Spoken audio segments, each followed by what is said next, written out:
When you guys hear, have you guys heard that? Or if you hear that when people say autism is a mental health thing, what do you guys have to say about that? What do you mean? Some Autism? people- Like autism is a mental health thing. okay.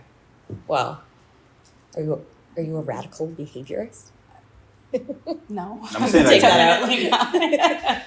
I don't think I've heard that no. before, honestly. I mean, I suppose like it's in the DSM-5, which is the diagnostic manual for Yeah. mental health. So like I guess What does that like, mean? if Like, that's it's the like- qualification. It can but- be. I don't know, because some people just when people have autism, they just think they're crazy, or I'm saying like Oh, something okay. tweaked with that out of it, like that we're talking about autism. Yeah. The kids Okay. can add there's actually levels to it where they can actually function and go. You know what I'm saying? When people hear it, they actually scare away and shun for it and look at you crazy Yeah. compared to like Yeah. a mental health where you're not there. That we know these kids are here, Right. but just here in different ways. We're Well, and I tackle think- it in that way. As you, Olivia, had alluded to earlier, autism can have comorbid diagnoses of mental health conditions. And I think, depression, especially maybe as kids get older, that Right. could be comorbid. And that's not Right. out of the realm of possibility, I don't think. Yeah. No, I can agree with Yeah. you. I can agree with you on that. Yeah. Sorry. No. I lost what I was going to say. Yeah, no, I mean, I think it's disappointing. I think it's disappointing that we're like still having conversations or there's still like people in the world who will say things like, oh yeah, it's just a mental health issue, or like They'll grow like out of it. or Yeah, that was actually a vaccines. question I don't want to was get going into to. that. That's I what was I was going to well, say. We're here for like side vaccines note. cause autism. It's like when there's Yes. when there's actual, we're in such like a weird period of time Yep. where like information is so readily available to you that like I think people forget that there's like a lot of misinformation as well. But if you go to the right resources and you go to the right information, which is the correct information, Right. Yeah. I mean, there's like a ton of research about what it actually is, and I try to just stick to that because not to sound like a jerk about it, Do you but have another question, Chef, that you want to follow up with? No, I was just saying autism is not a closed world, but it's a small world.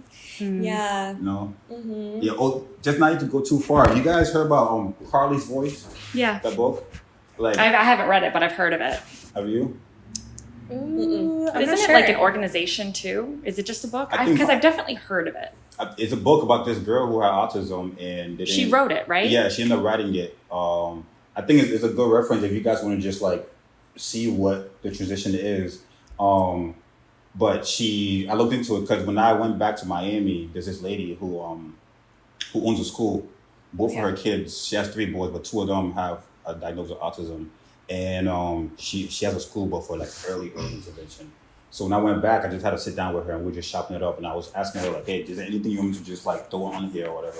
And then she brought up Carly's Voice, and she was like, "You should." And then she was like, "This opened my eyes a lot to what happens in that world," because like she was talking about sometimes like when the kids like when you see a kid with autism is drooling or whatever, right? And they were asking in the book or whatever, Carly was stating about, they asked her why is that happening, and she said it could be possible that a kid who doesn't talk, his mouth his muscles get tired of being like whatever, and it starts to drool, or when you see a kid, maybe like banging their head on something, whatever. It's not that they're crazy or losing it. It's that they're trying to process something, or the environment is too much. It's not that they're losing it, but they're trying to maintain something within the environment that's going on. So it's not like they shut it off and be like, oh, they're just being crazy and on that. So took a little reference to Carly's Voice. I've been watching the podcast for I've been listening to the audiobook, just like listening to a whole bunch of it. I'm halfway done, but